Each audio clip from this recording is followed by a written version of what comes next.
लोहे की दुकान में अपने पिता के साथ काम कर रहे एक बालक ने अचानक ही अपने पिता से पूछा, पिताजी, इस दुनिया में मनुष्य की क्या कीमत होती है?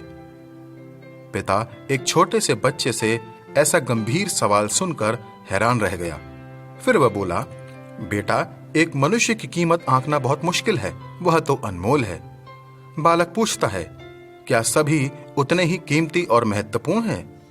पिता कहता है, हाँ बेटा। बालक कुछ समझा नहीं तो उसने फिर सवाल किया।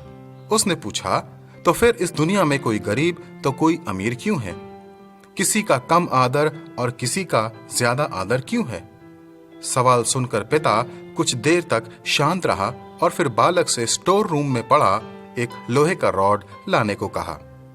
रॉड लाते ही पिता ने पूछा, इसकी क्या कीमत होगी? बालक ने कहा, 200 रुपए। पिता कहता है, अगर मैं इसके छोटी छोटी कीलें बना दूं तो इसकी क्या कीमत हो जाएगी? बालक कुछ देर तक सोचता रहा और बोला, तब तो ये और महंगा हो जाएगा और 1000 रुपए में बिकेगा। पिता पूछता है, अगर मैं इस लोहे से घड़ी के बहुत सारे स्प्रिंग बना दूं तो? बालक कुछ देर गणना करता रहा और फिर एकदम से उत्साहित होकर बोला, तब तो इसकी कीमत बहुत ज्यादा हो जाएगी। फिर पिता उसे समझाते हुए बोलता है, बेटा, ठीक इसी प्रकार मनुष्य की कीमत इसमें नहीं है कि वो अभी क्या है, बल्कि इसमें है कि वो अपने आप को क्या बना सकता है।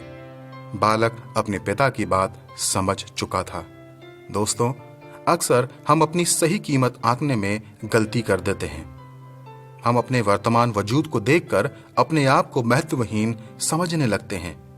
हमें हमेशा अपने आप को सुधारते रहना चाहिए और अपनी सही कीमत प्राप्त करने की दिशा में आगे बढ़ते रहना चाहिए।